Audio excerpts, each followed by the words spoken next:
आप सभी का स्वागत है न्यूज़ लॉन्ड्री इंटरव्यू के एक और एपिसोड में। आज के हमारे मेहमान हैं उस्मान गनी। उस्मान गनी का एक वीडियो वायरल हो रहा है सोशल मीडिया पे। इनका इंटरव्यू कल किया न्यूज़ 24 के एक रिपोर्टर ने। उस्मान गनी उस 4 मिनट की बाइट में अपने आप को डिस्क्राइब करते हैं कि वो सत्य को नकारते नहीं हैं और सीधी बात करने वाले इंसान हैं। उसी इंटरव्यू में उन्होंने कहा कि राजस्थान में भाजपा 3-4 सीटें हार सकती है। इस बार हम 3-4 सीटें लूज़ करेंगे। बीजेपी हार रही 3-4 सीटें, बाकी जीत जाएगी। उसके बाद उन्होंने प्राइम मिनिस्टर नरेंद्र मोदी की भी आलोचना की। उन्होंने कहा कि नरेंद्र मोदी अकेले की पार्टी नहीं है, बीजेपी से सैकड़ों मुसलमान जुड़े हुए हैं। जब हम वोट मांगने जाते हैं तो हमें भी तकलीफ होती है। As a being Muslim party को छोड़ दूं तो मुझे अच्छा नहीं लगा उनका स्टेटमेंट। और ये खाली नरेंद्र मोदी अकेले की पार्टी नहीं है, भारतीय जनता पार्टी हमारे से सैकड़ों मुसलमान जुड़े हुए हैं। तो जब हम जनता में वोट लेने जाते हैं, मुस्लिम से मांगते हैं, तो हमें भी तकलीफ होती है। मुसलमान पूछता है हमारे से। उस्मान गनी आम इंसान नहीं है। उस्मान गनी बीकानेर भाजपा माइनॉरिटी के प्रेसिडेंट थे कुछ घंटों पहले तक। जब वो आलोचना कर रहे थे प्रधानमंत्री की, तो ये इशारा कर रहे थे प्रधानमंत्री की अप्रैल 21 की बांसवाड़ा रैली में जो स्पीच, कंट्रोवर्शियल स्पीच थी, उसमें मोदी ने एंटी मुस्लिम रिमार्क्स दिए थे। इसका मतलब ये संपत्ति इकट्ठी करके किसको बांटेंगे? जिनके ज्यादा बच्चे हैं उनको बांटेंगे। घुसपैठियों को बांटेंगे। आज उस्मान गनी को एक बड़ी कीमत चुकानी पड़ी नरेंद्र मोदी की आलोचना की। भाजपा ने उनको निष्कासित कर दिया है पार्टी से 6 साल के लिए। नहीं, मैं भारतीय जनता पार्टी का कर्मठ सिपाही हूँ और कोई 1-2 दिन की मेरी नींव नहीं है। मैं तकरीबन 20 साल 25 साल से जुड़ा हुआ कार्यकर्ता हूँ। एबीवीपी के टाइम से संघर्ष कर रहा हूँ भारतीय जनता पार्टी के लिए। और आप समझ सकते हैं एक मुसलमान होकर भारतीय जनता पार्टी में काम करना कितना टिपिकल है। जब हम मुस्लिम मोहल्लों में जाते हैं तो लोगों का थोड़ा सी नाराज़गी रहती है हमारे प्रति कि आप क्यों बीजेपी ज्वाइन कर लिए, क्यों बीजेपी के लिए वोट मांगने आए हो। फिर भी उन सब के बावजूद रमेश बिदूड़ी जी के बयान ले लो, साक्षी महाराज के बयान ले लो, इतने जहरीले बयान आने के बावजूद भी हम काम करते हैं, रेगुलर काम करते हैं और काम करते हैं, वोट भी दिलाते हैं। परसों पहले रोज वाला जो एपिसोड है ये घटित होता है, डायरेक्टली मुसलमान शब्द और ये सब कुछ बोला जाता है। तो उस पर्टिकुलर टाइम पर जिन लोगों को मैंने फ्रेज देके, जोर देके बोला था आप लोग वोट दीजिए, जिन्होंने मुझे वोट दिया वही मुझे कटघरे में खड़ा करते हैं, वही मुझे बुला के पूछते हैं मिस्टर खान अब क्या है। जब आपके प्रधानमंत्री इस तरीके की बयानबाजी कर रहे हैं तो आप क्या कहेंगे।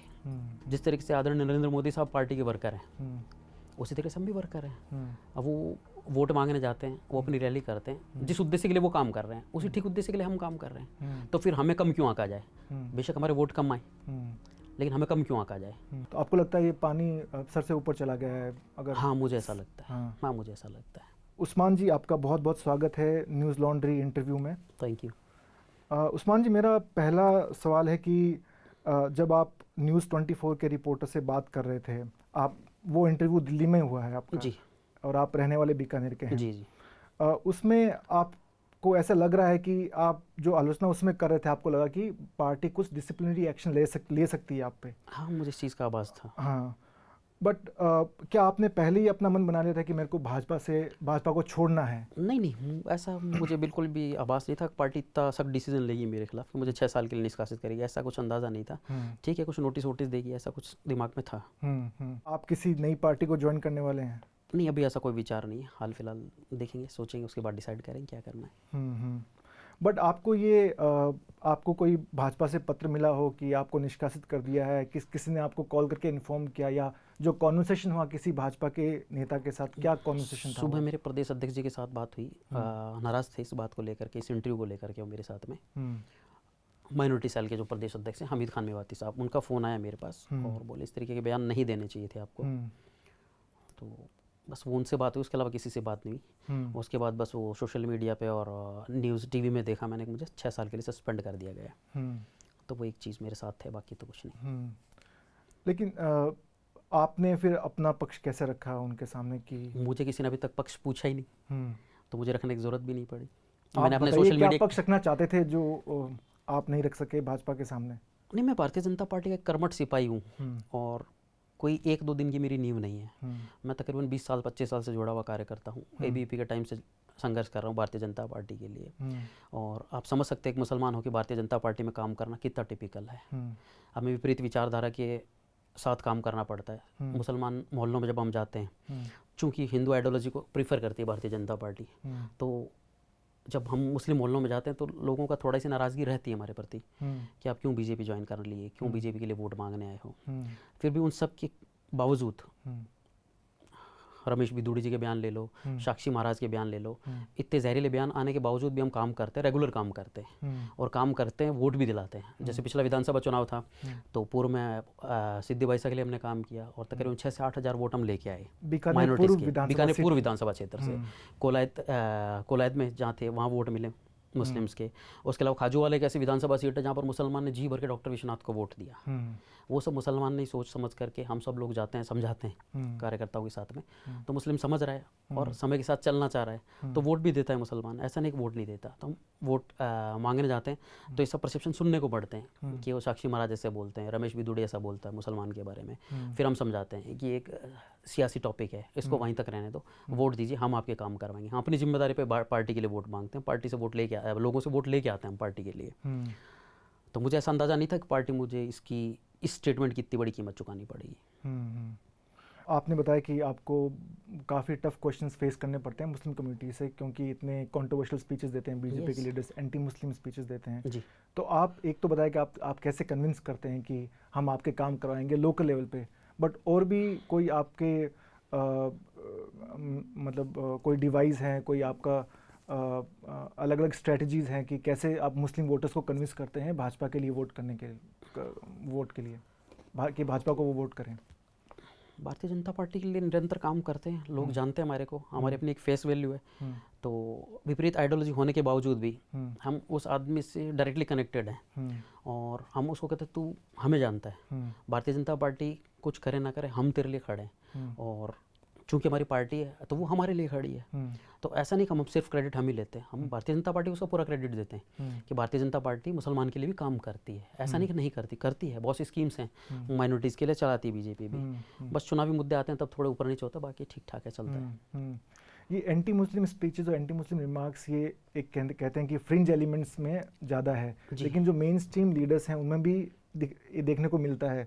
जैसे कि आपने बताया कि आप 20 साल से भारतीय जनता पार्टी से जुड़े हुए हैं और आपने कल प्राइम मिनिस्टर की जो बांसवाड़ा की रैली में जो उन्होंने बयान दिया उस पर आपने क्वेश्चन उठाया, उसकी आलोचना की। उससे पहले भी 2019 में मोदी जी ने बोला था कि इनको कपड़ों से पहचान सकते हैं। जब NTCA प्रोटेस्ट चल रहे थे, वायलेंस हो रहा था जी। उससे पहले 2017 में जो यूपी के इलेक्शंस हो रहे थे उसमें उन्होंने बोला था कि अगर एक गांव में कब्रिस्तान है तो शमशान भी होना चाहिए। फिर उन्होंने बोला कि जहाँ पे बिजली रमजान में आ रही है वहाँ पे दिवाली में भी आनी चाहिए। yes, yes. तो ये तो कोई नई बात नहीं है, ये सब एडजस्ट करने लायक मैसेज है। शमशान होनी चाहिए तो हम भी कह देते हैं, जहाँ मुस्लिम मोहल्लों में जाते हैं तो कहते सही तो कह रहे हैं, क्या गलत कह रहे हैं। शमशान होनी चाहिए तो कब्रिस्तान की अगर दीवार हो रही है तो शमशान की होनी चाहिए, तो उसमें मुसलमान को स्पेशली नाराज होने की जरूरत नहीं है। हालांकि वो एलिमेंट इशारा उधर ही करता है, फ्रेंच एलिमेंट्स को तो हम नकार ही देते हैं, कहते हैं आपको नरेंद्र मोदी और भारतीय जनता पार्टी की कोर लीडरशिप है उसको देखना है आपने। लेकिन अब जब कोर लीडरशिप में इस तरीके के क्वेश्चन आते हैं तो फिर हमें जवाब देना थोड़ा मुश्किल हो जाता है, फिर वो हमारे दिमाग पे सीधा डायरेक्ट अटैक करता है। अभी 2019 का चुनाव फिनिश हुआ, हम माननीय अर्जुन राम मेघवाल के लिए बहुत कुछ प्रयास किए, रैलियां करते हैं। अर्जुन राम मेघवाल भाजपा के प्रत्याशी हैं बीकानेर से जी, और मिनिस्टर भी हैं, लॉ मिनिस्टर हैं। जी, लॉ मिनिस्टर। हम उनके लिए काम करते हैं, जी जान से लड़ते हैं, संघर्ष करते हैं, वोट लाते हैं। और इनफैक्ट 19 से एक दिन पहले तक उनके बेटे के साथ मैंने छोटी मोटी सभाएं करी है, मुस्लिम ने वोट भी दिया है। तो वहाँ तक ठीक है। फ्रिंज एलिमेंट्स को तो हम नकार देते कि नहीं मैं बैठा हूँ, साहब बैठे हैं, आपको इनको देखना है। लेकिन जब अब क्या होता है कि जब ये परसों पहले रोज वाला जो एपिसोड है ये घटित होता है, डायरेक्टली मुसलमान शब्द और ये सब कुछ बोला जाता है, तो उस पर्टिकुलर टाइम पर जिन लोगों को मैंने फ्रेज देके जोर देके बोला था आप लोग वोट दीजिए, जिन्होंने मुझे वोट दिया वही मुझे कटघरे में खड़ा करते हैं, वही मुझे बुला के पूछते हैं मिस्टर खान अब क्या है। जब आपके प्रधानमंत्री इस तरीके की बयानबाजी कर रहे हैं तो आप क्या कहेंगे? तो मुझे उनका भी कहीं न कहीं पक्ष था, वो दिमाग में चल रहा था। और फिर वो एक रिपोर्टर आते हैं और अचानक इंसिडेंट हो जाती है। मैं नमाज़ पढ़ के निकलता हूँ मस्जिद से बाहर, और वो इंटरव्यू कर रहे थे तो बोले आपकी बाइट्स लेनी है। बोला तो क्वेश्चन आया तो उस भाव में बह गए हम भी, और हमने भी दे दिया स्टेटमेंट। लाइक बट वो जो इंटरव्यू था वो स्पर ऑफ द मोमेंट नहीं था, आपके दिमाग में काफ़ी टाइम से चल रहा था कि यस ये बहुत सी चीज़ों को सहन करते करते करते आने की एक प्रतिक्रिया थी। तो आपको लगता है ये पानी सर से ऊपर चला गया है अगर? हाँ मुझे ऐसा लगता है। हाँ मुझे ऐसा लगता है। लेकिन आप पहले भी ऐसे आपने इन चीज़ों को उठाया कि पोलराइजिंग जो स्पीचेस देते हैं प्राइम मिनिस्टर या होम मिनिस्टर या आसाम के चीफ मिनिस्टर हैं, हाँ पार्टी का इंटरनल बोर्ड जब भी बैठता है तो मैं इन चीज़ों को उठाता रहता हूँ समय समय पे, या जो हमारे माइनॉरिटीज़ के जो अध्यक्ष हैं या प्रेसिडेंट है, वाइस प्रेसिडेंट है, उनको बताता रहता हूँ कि भाई पार्टी में उठाओ इन सब चीज़ों को, क्योंकि हम भी तो पार्टी के लिए काम कर रहे हैं। जिस तरीके से आदरणीय नरेंद्र मोदी साहब पार्टी के वर्कर हैं, उसी तरीके से हम भी वर्कर हैं। अब वो वोट मांगने जाते हैं, वो अपनी रैली करते हैं, जिस उद्देश्य के लिए वो काम कर रहे हैं उसी ठीक उद्देश्य के लिए हम काम कर रहे हैं। तो फिर हमें कम क्यों आंका जाए? बेशक हमारे वोट कम आए, लेकिन हमें कम क्यों आंका जाए? बेशक नरेंद्र मोदी बहुत बड़ा फेस है, बहुत बड़ा फेस है हिंदुस्तान के लिए, वो एक बहुत रिमार्केबल फेस है। लेकिन हम भी तो चाहे 4 वोट ही ला रहे हैं, 8 वोट ही ला रहे हैं, बहुत सी ऐसी सीटें होती हैं जहाँ हम 600-700 वोट से जीतते हैं, तो वहाँ पर हमारे वोट काउंटेबल होते हैं, हम जिता के लाते हैं उस सीट से। तो फिर हमें इस तरीके से बाहर निकालना ठीक नहीं। लेकिन जब आप इस प्रकार के मुद्दे उठाते हैं कि किसी ने कंट्रोवर्शियल स्पीच दिया है, किसी ने पोलराइजिंग स्पीच दिया है, हिंदू मुस्लिम को बांटने वाला स्पीच है, तो आप जब पार्टी फोरम में ये क्वेश्चंस उठाते हैं अल्पसंख्यक मोर्चा के अंदर या जो सीनियर लीडर्स हैं उनके साथ, तो उनका निदान कैसे करती है भाजपा? निदान सच आगे देखेंगे करते। बिल्कुल गलत बोला उन्होंने, पार्टी भी ऐसा कहती है। कई बार पार्टी सस्पेंड भी कर दे, जैसे एक दो केसेस में ऐसा भी हुआ है, कुछ लोगों को सस्पेंड भी किया पार्टी ने। अब से अभी रमेश बिदूड़ी साहब को टिकट नहीं दिया, तो हमारे बहुत पॉजिटिव एनर्जी का काम किया, तो हमने बहुत जोश के साथ लगे, एक पार्टी ने उनको टिकट नहीं दिया, जो फ्रिंज एलिमेंट्स हैं उनको टिकट नहीं दिया, टिकट नकारा भारतीय जनता पार्टी ने। साध्वी प्रज्ञा ठाकुर थी, उनको टिकट नहीं देना, तो हमारे अपने आप में एक जोश भर देता है कि हम भारतीय जनता पार्टी कर्मठ कार्यकर्ता हैं, पार्टी हमारी सुन रही है। तो फिर बट ये तो रमेश बिदूड़ी और साध्वी प्रज्ञा ठाकुर तक सीमित नहीं, अब तो प्राइम मिनिस्टर भी बोल रहे हैं, खुद बोल रहे हैं, वहीं पर तकलीफ का विषय है।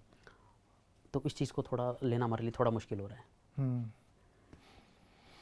बट जैसे आपको आपने कल इंटरव्यू दिया, आज आपका निष्कासन हो गया, आपके पास हालांकि लेटर नहीं है, बट आपने सोशल मीडिया पे देखा है कि भाजपा ने लिखा है कि एंटी पार्टी एक्टिविटीज़ कर रहे हैं आप, या you are going against party line, ये उन्होंने तर्क दिए हैं अपने लेटर में।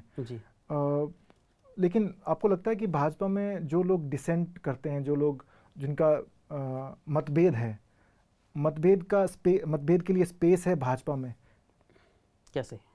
जैसे आप भाजपा के अगेंस्ट बोलते हैं, या फिर आप लगता है कि मैं इनके बात से एग्री नहीं करता, तो वो स्पेस है, डिसेंट का एक स्पेस है भाजपा में? होना चाहिए ना, परस्पर वैचारिक मतभेद होने चाहिए। जब मुझे कोई चीज़ अच्छी नहीं लग रही है या एक समाज के प्रति कुछ गलत बोला जा रहा है, तो भारतीय जनता पार्टी में एक ऐसा फोरम भी होना चाहिए जो इस बात को उठाए और आगे तक पहुंचाए। नहीं तो क्या होगा, ये मुल्क की तरक्की के लिए खतरनाक चीज़ है, मुल्क के लिए खतरनाक है। ये क्या सारी चीज़ें सही है? आप बेहतर समझ सकते हैं, आप सालों से रिपोर्टिंग कर रहे हैं, तो क्या हमारे मुल्क के लिए सही चीज़ है कि हम इस तरीके की वाहियात बातें बोलें और सुने? कल हमारी जो नई जनरेशन आ रही है वो सुने कि हिंदू मुस्लिम, तो ठीक नहीं है। आज 10 साल का बच्चा, उसको पता है कि मेरा बेटा मुझसे पूछता है पापा हम हिंदू हैं मुस्लिम हैं, तो क्या ये चीज़ें किस वजह से जा रही है? नहीं जानी चाहिए सब चीज़ें आगे। इस मुल्क के लिए ज़रूरी है कि हम एक मोहब्बत और इखलास के साथ रहें और इस देश को आगे लेके जाना है। तो आप ऐसा समझिए कि 2 पहिए हैं, हिंदू और मुसलमान, एक गाड़ी के। तो अगर एक पंचर है तो हम इस गाड़ी को आगे रन नहीं कर पाएंगे, तो हमें दोनों पहिए चाहिए, दोनों पहियों को स्मूथली चलाना है आगे, तभी ये देश चल पाएगा। इस देश के लिए ज़रूरी है कि हम लोग सब साथ चलें और इस तरीके की बातों से दूर रहें। आपने जिस बेबाकी से इंटरव्यू दिया है, बहुत कम सुनने को मिलता है कि भाजपा के लीडर्स प्रधानमंत्री की आलोचना कर रहे हैं। आपको लगता है, अगर आप देखें 2004 और अभी का जो समय है, कि भाजपा में जो मतभेद का जो स्पेस है वो काफ़ी संकुचित हो गया, काफ़ी कम हो गया है? क्या लगता है आपको? आप 20 साल से भाजपा में हैं। देखिए, गलत अगर कोई बोल रहा है, चाहे वो कोई कितना भी बड़ा पदाधिकारी हो, हम एक पॉलिटिकल पार्टी चला रहे हैं और लोकतांत्रिक व्यवस्था है, तो जितनी बड़ी पार्टी होगी उतने लोग होंगे। अब हम अगर एक बहुत मजबूत आदमी के खिलाफ अगर जो गलत है उसको गलत नहीं कहेंगे तो ये ठीक नहीं। ये इस 130 करोड़ आवाम के साथ धोखा होगा। अगर कोई गलत है तो उसको गलत कहना चाहिए। अब वो चाहे मैं छोटा कार्य करता हूँ चाहे मुझसे बड़ा कार्य करता है, उसको बोलना होगा। उसको ये नहीं डर नहीं रखना है कि मैं कल सस्पेंड हो जाऊँगा। नहीं, कहना चाहिए, लेकिन लोग कहते हैं भाजपा में कि ओपनली आके पब्लिक स्पेस में, जैसे कि अभी ऐसा कहा जा रहा है कि भाजपा में सेंट्रलाइजेशन ऑफ पावर हो चुका है। जैसे आपने असेंबली इलेक्शंस देखे छत्तीसगढ़ के, राजस्थान के, मध्य प्रदेश के, उसमें 3 जो चीफ मिनिस्टर थे वो सब नए चेहरे हैं। जो सीनियर लीडरशिप है उसको साइडलाइन कर दिया गया है। लेकिन वहाँ पे राजस्थान की बात करें तो वहाँ पे प्रोटेस्ट बहुत कम हुआ था कि लोग आलोचना कर रहे हैं सेंट्रल लीडरशिप की, उनकी उनके डिसीजन मेकिंग की आलोचना कर रहे हैं।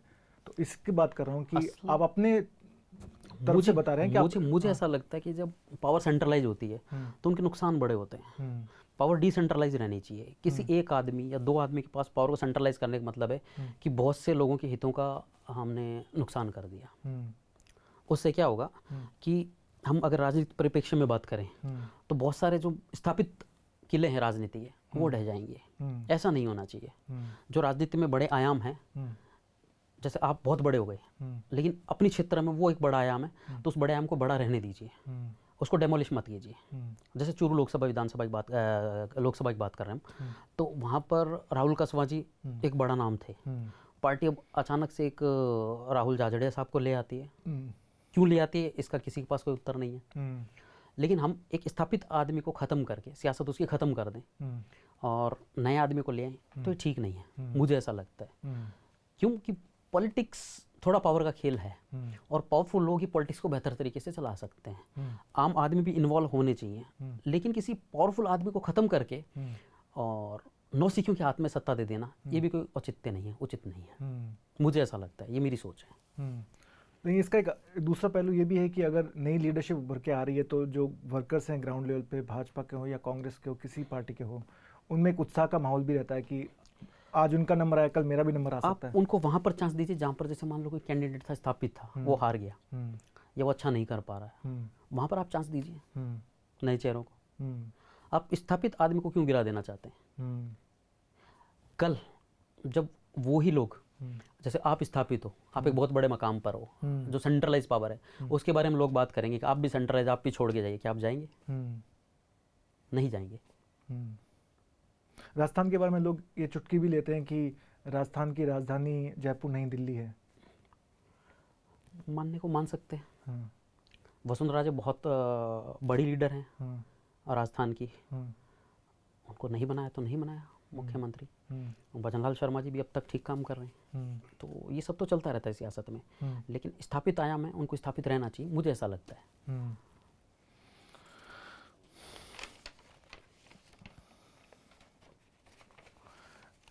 अभी बात करेंगे आपका जो करियर है भाजपा में, आपने भाजपा में क्या आपके एम्स थे, क्या ऑब्जेक्टिव्स थे भाजपा में आने के, कहाँ तक सफल हुए आप? क्या अट्रैक्शन था आपको भाजपा के प्रति? आप एबीवीपी में ज्वाइन किया, उसके बाद आप you rose through the ladder.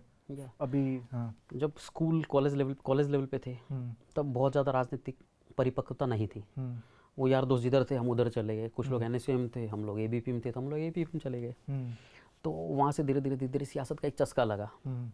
तो फिर वो एक आदत बन जाती है इंसान की कि नहीं मुझे एबीपी में है तो अब हम उसको जिताते आ रहे हैं, तो हमारे ऊपर सीनियर लीडरशिप क्या, तो वो बीजेपी को डिनोट करती थी, तो हम बीजेपी के साथ चले गए। उसमें से कोई सोचा समझा या प्लान से काम किया हुआ नहीं था, मन की बात थी, मुझे अच्छी लगी, हम उधर चले गए। तो मुझे भारतीय जनता पार्टी वास्तव में पसंद है, तभी 20 साल निकाल लिए ना, और तब से अब तक हैं और बाइज्जत थे, कोई ऐसा मसला नहीं। बट उनकी आइडियोलॉजी, उनकी विचारधारा भी आपको पता है कि किस प्रकार की विचारधारा है उनकी, जो कि पढ़े लिखे लोग हैं तो सियासी मकसद नहीं, एंटी मुस्लिम नहीं कह सकते, सियासी मकसद होते हैं हर एक पार्टी के अपने। तो सत्ता तक पहुंचने के लिए कोई इनको लैडर तो यूज़ करनी होती है, और सियासत सबसे गंदा खेल है, ये भी हम जानते हैं। तो सियासत तक अल्टीमेटली कैसे पहुंचा जाए, ये सब चीज़ें चलती रहती है सियासत में। तो हम भी उसको एक लाइट वे में लेके चलते थे, ठीक है पार्ट ऑफ सियासत है, चलने दो इसको। तो मेन मोटिव था कि you want to stick close to power? नहीं, पावर में तो हम थे ही नहीं। Close to power. हमने भारतीय जनता पार्टी को ज्वाइन किया था, पावर में तो थे ही नहीं। तो ऐसा कोई लगाव या लालच नहीं रहा कभी भी। बिक्स एक आइडियोलॉजी थी कि नहीं आना है एक बार सत्ता में। हमें लगता था हम कांग्रेस अच्छा कर सकते हैं, तो धीरे धीरे धीरे रिफॉर्म हुआ, नए लोग आए, और कुछ अटल बिहारी वाजपेयी से मैं ज़्यादा प्रभावित था। जो मेरी फेसबुक वॉल पे आप देखोगे तो अभी नरेंद्र मोदी साहब हैं, उससे पहले अटल बिहारी वाजपेयी साहब का जो सोच थी, जो कथन थे, उनको मैं लिखता था और मैं उसी को फॉलो करता था। उनकी एक लाइन थी, किंचित नहीं भयभीत में, ऐसा कुछ एक बहुत बड़ी सी लाइन थी, उसमें बहुत पसंद करता था और उसी ज़माने से उसके साथ साथ चलते रहे। फिर नए लोग आ गए भारतीय जनता पार्टी में, तो जो पार्टी है तो कैडर है तो उसको मानना ही हमने, उसमें तो कोई मना ही नहीं है। अगर पार्टी की सीनियर लीडरशिप चेंज होती है तो उसमें किसी की आपत्ति हो सकती है, मुझे भी कोई आपत्ति नहीं थी। हालांकि नरेंद्र मोदी साहब के बारे में एंटी मुस्लिम कहा जाता था, जब हम एंट्री तब भी कहा जाता था, तो ऐसा कोई मसला मुझे लगा नहीं कुछ है उनके साथ, क्योंकि वो जब भी बात करते हैं, विदेश में जाते हैं तो भी बहुत अच्छे से मुस्लिम कंट्रीज़ के साथ हमारे रिलेशंस हैं, बहुत अच्छे से मेंटेन करके आते हैं। तो मुझे ऐसा कुछ लगा नहीं कि नरेंद्र मोदी को मुसलमान और हिंदू में भेद करते हैं, तो मुझे ठीक चल रहा था। लेकिन आप नरेंद्र मोदी और अटल बिहारी वाजपेयी में क्या समानता देखते हैं? कैसे ये दोनों प्रधानमंत्री डिफरेंट हैं एक दूसरे से? क्योंकि आप अटल बिहारी वाजपेयी से काफ़ी प्रभावित हैं। तुलनात्मक अध्ययन किया नहीं, बट बजाय नरेंद्र मोदी साहब के मुझे अटल बिहारी वाजपेयी साहब पसंद थे। अब पसंद और नापसंद का कोई क्राइटेरिया नहीं होता, मुझे पसंद थे तो बस पसंद थे। आप बीकानेर अल्पसंख्यक मोर्चा के अध्यक्ष कब बने? शायद 4-5 साल हो गए, 4-5 साल पहले मैं उपाध्यक्ष था। उससे पहले मैंने 2009 या 10 में काउंसलर का चुनाव, छोटे भाई को चुनाव लड़ाया, वो भी बीजेपी की टिकट पे हम चुनाव लड़े, और प्योर माइनॉरिटी वार्ड से चुनाव लड़े, और बहुत अच्छा चुनाव लड़ा। आप हमें एक स्नीक पीक दे सकते हैं कि भाजपा अल्पसंख्यक मोर्चा जब इलेक्शन आती है तभी एक्टिव होती है, या फिर थ्रू आउट द ईयर वो काम करती है? थ्रू आउट द ईयर कैसे काम करती है वो, क्या क्या एक्टिविटीज़ करती है? जैसे हम सत्ता में नहीं होते तो हमारे रोज के ही काम है, रोज हमने विरोध प्रदर्शन करने ही होते हैं सरकारों के खिलाफ। तो जहाँ भी प्रदर्शन होते हैं, धरने होते हैं, उन सब में अल्पसंख्यक मोर्चा बढ़ चढ़ के हिस्सा लेता है। और आप मेरी फेसबुक स्क्रॉल करेंगे तो आपको दिख भी जाएगा, वो हर महीने, हर 1-1.5 महीने जब भी पार्टी का कोई काम आए तो उसको अल्पसंख्यक मोर्चे ने बखूबी निभाया और बेहतर तरीके से निभाया। ऐसा नहीं कि सिर्फ चुनाव के टाइम अल्पसंख्यक मोर्चे को काम में लिया जाता है, हम लगातार काम करते हैं। हम प्रभावित इसलिए भी हैं कि जब पहली बार सरकार बनती भारतीय जनता पार्टी की मेजॉरिटी से, APJ अब्दुल कलाम जैसी शख्सियत को उपराष्ट्रपति बनाती है, तो हमें कोई डिफरेंस लगता नहीं उस टाइम। तो पिछले 5 साल में आपने ऐसे क्या क्या काम किए हैं बीकानेर में अल्पसंख्यक मोर्चा की तरफ से? जब हम सत्ता में नहीं थे तो जितनी भी, चाहे वो पेपर लीक के मामले हों, या किसी कोई बहन बेटी की इज्जत पे कुछ गड़बड़ मामला हुआ हो, या कोई बलात्कार हुए हों, उन सब के खिलाफ अल्पसंख्यक मोर्चे ने हमेशा प्रमुखता के साथ झगड़ा लड़ा है। और यहाँ नहीं, जयपुर लेवल पे जाकर अभी मोर्चे के साथ हम लड़के हैं, बड़े धरने प्रदर्शन किए। सतीश जी पुणे के साथ हमने प्रोग्राम किया, धरना प्रदर्शन किया, हमने 10 बैरिकेड उखाड़े वहाँ पे कांग्रेस राज में। आप भाजपा के इनसाइडर हैं, हम तो आपको इनसाइडर ही मानेंगे जी। मैं अभी जो CSDS लोकनीति के सर्वे, CSDS लोकनीति एक थिंक टैंक है जो इलेक्शन पे सर्वे करती है, प्री पोल सर्वे करती है, पोस्ट पोल सर्वे करती है। उसमें जितने भी सोशल ग्रुप्स हैं, SC ST है, OBC है, जनरल है, मुस्लिम्स हैं, तो उसमें एक क्वेश्चन है, उसमें प्री पोल सर्वे अभी आया है, उसमें एक क्वेश्चन है कि आप करंट गवर्नमेंट से कितने सेटिस्फाइड हैं। फुली सेटिस्फाइड में मुस्लिम्स का जो प्रतिशत है वो सबसे कम था इस सरकार से, उसमें सिर्फ 8% मुस्लिम ने बोला कि हम फुली सेटिस्फाइड है विद द करंट गवर्नमेंट। तो ये इतना कम क्यों है, क्या कारण है, और कैसे भाजपा मुस्लिम वोटर्स को अट्रैक्ट करने की कोशिश कर रही है? क्या क्या स्ट्रेटजी? 8-10% वोट ही हमें मिलता है, और यही वो लोग हैं जो सेटिस्फेक्शन का कॉलम भरे होंगे, और वही लोग काम करते हैं पार्टी के लिए। जैसे हमारे से लोग काम करते हैं या कन्विंस करके चलाते हैं, तो वही लोग हैं जो कन्विंस्ड है भारतीय जनता पार्टी से। वो कन्विंस क्यों है? कि वेलफेयर स्कीम्स के कारण कन्विंस्ड है, या क्या कारण है कि इतने कुछ हमारे जैसे कार्यकर्ता रेगुलर उनसे टच में रहते हैं, उनका किसी भी तरीके का काम होता है तो हम उस काम को निकालते हैं, चाहे वो सोशली हो, चाहे उसका पर्सनली हो। मुसलमान को ज़्यादा काम पड़ता नहीं है वैसे, उसको थाने या हॉस्पिटल के काम पड़ते हैं बेचारे को। उसने कभी आके नहीं कहा कि मेरे को IAS बनना है, IPS बनना है। तो ये दुर्भाग्य है मेरी कौम का, मुझे इस चीज़ का अफसोस भी है कि मुसलमान पढ़ते कम है, और पढ़ते नहीं है तो जागरूक नहीं है। जब शिक्षा, माननीय भीमराव अम्बेडकर साहब ने कही थी एक बात कि शिक्षा शिक्षा शायद वो ताकत है, वो शेरनी का दूध है, जो पिएगा वो गुर्राएगा। तो मुसलमान उस दूध को पीने में पीछे अभी तक पढ़ नहीं रहा है तो उसको शिक्षा नहीं तो सवाल नहीं है। और जब सवाल नहीं करेगा तो उसकी आयाम भी नहीं, कुछ उसको टारगेट नहीं है। वो अपनी रोजी रोटी में जाता है, कमाता है, वापस आता है, खाता है, फिर नेक्स्ट डे उसका वो नेक्स्ट डे चालू हो जाता है। ये एक थोड़ा सी ड्रॉबैक है मुसलमान के लिए। हालांकि मुसलमान इस देश का बेहतरीन नागरिक है, सरकार के कभी खिलाफ नहीं, चाहे जो सरकार आए उसके साथ काम करता है, वो बेहतरीन तरीके से अपने जीवन को यापन करता है, कभी मुल्क के खिलाफ कोई काम नहीं करता है, सिर्फ अपने काम से ध्यान रखता है। हालांकि इतना कुछ बोला जा रहा है मुस्लिम के आधार पर वोट बैंक बना करके, या चाहे कांग्रेस उसका फ़ायदा उठाती हो, चाहे बीजेपी कुछ उसको बोल करके अपोजिट साइड से फ़ायदा उठाना चाहती हो, मुसलमान कभी इन सब चीज़ों में इन्वॉल्व नहीं होता। पर मुसलमान देखता भी होगा कि जो भी स्पीचेस हैं इलेक्शन में, जो कंट्रोवर्शियल स्पीच आती है वो समाज को डिवाइड करने वाली स्पीचेस हैं। उसमें वो चाहते हैं कि 80-20 का, जैसे योगी जी बोलते थे कि 80-20 है, जी जी, तो वो 80% को उनको कैप्चर करना है, तो 20% तो वो उनको फियर मॉन्गरिंग करके कि एक जब मैं स्पष्ट तौर पे कहूँ कि मुझे 20-80 करना है, तो फिर 20 तो 20 की तरफ ही रहेगा ना, वो क्यों जाएगा? वो कन्विंस होता नहीं फिर वोटर बीजेपी की तरफ। फिर हमारे जैसे लोग लगते हैं, उसमें से कुछ पार्ट को अपनी तरफ लेके आते हैं, तो संघर्ष चलता ही रहता है। बट ये तो मोदी जी का एक स्लोगन है, सबका साथ सबका विश्वास, सबका साथ सबका विकास और सबका विश्वास, साथ सबका विकास, सबका विश्वास। लेकिन 20% को उधर रख के क्या ये संभव है, सबका साथ सबका विकास? पॉसिबल नहीं है। हमें अगर जो नारा दिया है उसको कामयाब करना है तो हमें सबके हितों की रक्षा करनी पड़ेगी। और जब आप प्रधानमंत्री हो तो आपको सबसे पहले उस कमज़ोर आदमी को प्रोटेक्ट करना होगा जिसको आपकी सबसे ज़्यादा ज़रूरत है। मुसलमान जो है वो भी आपसे प्यार करता है, इस मुल्क का मुसलमान भी वज़ीर आज़म को उतनी मोहब्बत करता है जितनी हिंदू करता है। और मैं हर साल एक प्रोग्राम करता हूँ, हिंदू नव यात्रा निकलती है हमारे बीकानेर में, बहुत बड़ी तादाद में हिंदू वहाँ से रामनवमी का जुलूस निकालते हैं। तो हम एक प्रसिद्ध जगह बीकानेर में कोर्ट गेट, हम वहाँ पर अपना मंच लगाते हैं और वहाँ से हम पुष्प वर्षा करते हैं उन सभी हिंदुओं पर जो उस रैली में शामिल होते हैं। तो उस पुष्प वर्षा में मुश्किल से, जैसे 20,000 लोगों का मजबा है, तो 1% लोग भी नहीं होंगे, 1% भी नहीं होंगे, मुश्किल से 5 या 10 लोग ऐसे होते हैं जो कोई मुसलमान के खिलाफ या मुसलमान से चिढ़ती कुछ बात करके जाता है। बाकी आम हिंदू जो है वो बड़ी मोहब्बत के साथ इतने लंबे हाथ जोड़ के वापस फूल उठा के हमारा स्वागत करके जाता है। लेकिन जो 5-10 लोग हैं जो गंदी बात करते हैं जी, लेकिन उनको ऐसा लगता है कि भाजपा का समर्थन भी है उन लोगों को। समर्थन नहीं कह सकते, कई बार क्या होता है पार्टी को झेलना पड़ता है कुछ चीज़ों को, प्रत्यक्ष रूप से उनको झेलना पड़ता है, क्योंकि अगर हम उसी वे में उसको रोकना शुरू करेंगे तो उससे वोटर का नुकसान होता है। तो सियासत में तो अल्टीमेटली दोहन तो वोट का ही होना है। तो जब वोट का दोहन नहीं कर पाएंगे, अगर 4% भी हम कम रह गए तो सत्ता पाना नामुमकिन हो जाएगा। ये एक मजबूरी भी होती है पॉलिटिकल पार्टीज की, तो वो चलाना पड़ता है। ये पुष्प वर्षा आपने कब से स्टार्ट की है? मैं जब से अध्यक्ष बना हूँ तब से लगातार हर साल करते पिछले 5 साल से? जी। लेकिन ये आपको जब से ये रैली निकलनी शुरू हुई, हम पहली रैली से लगा करके अब तक, ये जब से पुष्प वर्षा निकलनी शुरू हुई है तब से हम हर साल ये प्रोग्राम करते हैं। और बड़ा आप मोहब्बत के साथ हिंदू हमारे से गले मिलके, और मतलब हम सेलिब्रिटी नहीं है लेकिन उस दिन वो टोपी पहनी होती है तो इतनी मोहब्बत के साथ हमारे गले लगते हैं कि हमें मज़ा आता है उस बात का। हमें बड़ा खुशी होती है कि हमारा इस देश में कितना बेहतर ताना माना है, कितनी मोहब्बत के साथ हिंदू मुसलमान से मिलता है और कैसे हम इस देश को प्यार से चला रहे हैं।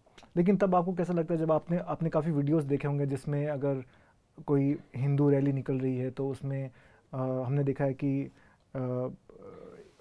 वो रैली खड़े होकर मस्जिद के सामने डीजे बजाती है और कुछ बहुत तकलीफ दे रहता है, कुछ थोड़ा अग्रेसिव करती है या फिर कुछ स्लोगन, जय श्री राम के नारे या इस तरीके कुछ एंटी इस्लामिक स्लोगन करती है, पाकिस्तान जिंदाबाद करती है। बहरहाल तो पाकिस्तान से मुसलमान का कोई लेना देना नहीं।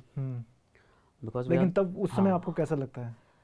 तकलीफ दे रहता है, हम समझाते लोगों को, और मुसलमान भी एक हद तक सहन करता है बेचारा। फिर कई बार क्या होता है कि कुछ युवा लोग होते हैं वो अपोज कर देते हैं तो झगड़ा होता है, फिर वो धार्मिक दंगे का रूप ले लेता है। तो ये बुरी चीज़ है ना हिंदुस्तान के लिए, तो नहीं होना चाहिए ऐसा।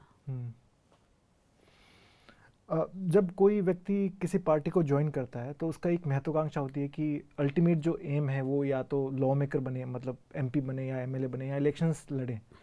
अभी मैं कुछ डेटा देख रहा था कि इंडिया का डेटा, उसमें इंडिया में 4,908 सीट्स हैं पार्लियामेंट बोथ हाउसेस मिला के और असेंबलीज का इंडिया मिला के, मतलब 5,000 के करीब सीट्स हैं जी। बीजेपी अपने आप को biggest political party of the world बोलती है। राइट। अभी बीजेपी का एक भी एमपी ना एमपी है ना एमएलए है कहीं पे। इस लोकसभा इलेक्शन में सिर्फ एक मुस्लिम कैंडिडेट खड़ा किया है। जी। जब आपने ज्वाइन किया तो आपको भी लगा होगा कि आप जैसे काफ़ी मुस्लिम लीडर्स हैं जो अल्पसंख्यक मोर्चा में या दूसरे विंग्स में हैं भाजपा के, जी। तो आप जब ये डेटा देखते हैं तो आपको आप डिस्करेज नहीं होते कि एक भी एमएलए नहीं है, एक भी एमपी नहीं है और हो सकता है हमें कभी चांस मिले ही ना चुनाव लड़ने का भाजपा की तरफ से? नहीं, डिस्करेज वाली बात तो नहीं है, ऐसा कभी फील आया नहीं मेरे को। लेकिन होता क्या है कि जिताऊ कैंडिडेट भी चाहिए होता है, तो भारतीय जनता पार्टी वहीं पर टिकट देगी ना जहाँ कोई जिताऊ कैंडिडेट है। तो अभी जैसे राजस्थान के इलेक्शन है 25 सीटें, 25 सीट में एक भी भाजपा को मुस्लिम कैंडिडेट नहीं मिला, पूरे भारत में एक भी कैंडिडेट नहीं मिला, सिर्फ एक जहाँ पर कैंडिडेट सीट होती है, मान लो नागौर जैसी मुस्लिम बहुल क्षेत्र की सीट हो गई, चूरू हो गई, यहाँ हो सकती है। लेकिन यहाँ पर एक अप्रोप्रिएट कैंडिडेट भी तो होना चाहिए। पार्टी के पास इस तरह का मुस्लिम फेस नहीं था कि जिसको चुनाव लड़ाया जा सके। मुस्लिम जुड़े हुए कम है भारतीय जनता पार्टी से, आइडियोलॉजी डिफरेंस है, तो बड़े मुस्लिम लीडर आते भी नहीं है। 90% सियासत करने वाले मुसलमान कांग्रेस की तरफ है, वो 10% हैं, उसमें या तो हमारे से छोटे कार्यकर्ता हैं। कोई बड़ा फेस उधर है नहीं बीजेपी की तरफ। कोई मुख्तार अब्बास नकवी साहब को समझ लीजिए, शाहनवाज हुसैन साहब को समझ लीजिए, ये 2-4 लोग हैं। उनको भी साइडलाइन कर दिया गया अभी तो। वो चुनाव हारे हैं, एक कारण वो भी हो सकता है। जैसे शाहनवाज हुसैन साहब भी शायद पिछली बार जब उनको लड़ाया तो चुनाव हार गए थे वो भागलपुर से ही, जबकि मेजोरिटी में सरकार आई हमारी, उस टाइम भी हार गए, तो ये भी कारण हो सकता है। ऐसा कोई सोच समझ के उनको साइडलाइन किया गया, मुझे ऐसा नहीं लगता। क्योंकि मैं बीजेपी में रहा हूँ तो मुझे बहुत सत्य बोलने पड़ेंगे, सत्य कहता हूँ मैं, है ना। मुझे कभी ऐसा फील नहीं आया कि मेरे साथ कुछ गलत होगा या बीजेपी कुछ गलत करेगी। आज जो सस्पेंड किया है वो एक अलग मसला हो सकता है, वो मेरे बयान की प्रतिक्रिया हो सकती है, लेकिन मुझे कभी ऐसा लगा नहीं। लेकिन आपने कभी कोई भेदभाव, कोई डिस्क्रिमिनेशन फेस नहीं किया भाजपा में because of your Muslim identity? नहीं, मुस्लिम आइडेंटिटी की वजह से कभी कोई भेदभाव नहीं हुआ। जब माननीय नरेंद्र मोदी साहब बीकानेर एयरपोर्ट पर तशरीफ लाते हैं तो बड़ी शिद्दत और मोहब्बत के साथ मेरे साथ मिलते हैं, और मैं भी उनका उतनी मोहब्बत के साथ अभिवादन करता हूँ। मेरा लास्ट क्वेश्चन है जी, कि ऐसी कौन सी चीज़ है जो मुस्लिम वोटर्स को अट्रैक्ट करती है भाजपा के प्रति करंट सिनारियो में? करंट सिनारियो बहुत मुश्किल हो जाएगा, क्योंकि जिस तरीके के पिछले 2-3 दिन से बयान आए हैं, उन बयानों को देख के मुसलमान वोट मुझे नहीं लगता कर पाएगा बीजेपी को। क्यों करेगा? बहुत मुश्किल है ना। जब मैं आपको मना ही कर रहा हूँ और बिल्कुल अंततः धार्मिक होता है इंसान कहीं ना कहीं, जब मैं आपके धर्म की बात ना करके या उसका उपहास उड़ा के या कुछ गलत करके करूँगा तो कौन वोट देगा? क्या एक हिंदू समाज का तिरस्कार करके वोट दे पाएगा? कोई भी नहीं दे पाएगा। उस्मान जी, बहुत बहुत धन्यवाद, थैंक यू वेरी मच हमसे बात करने के लिए, और बेबाक तरीके से आपने सभी प्रश्न का आंसर दिया है जी। बहुत बहुत धन्यवाद आपका। Thank you very much. This election season, your right to choose puts you at the heart of it again. We'd like to be your eyes and ears. Choose the journalism and media that serves democracy and you. Simply log on to newslaundry.com/2024 election fund and choose an amount of your choice for the reports of your choice.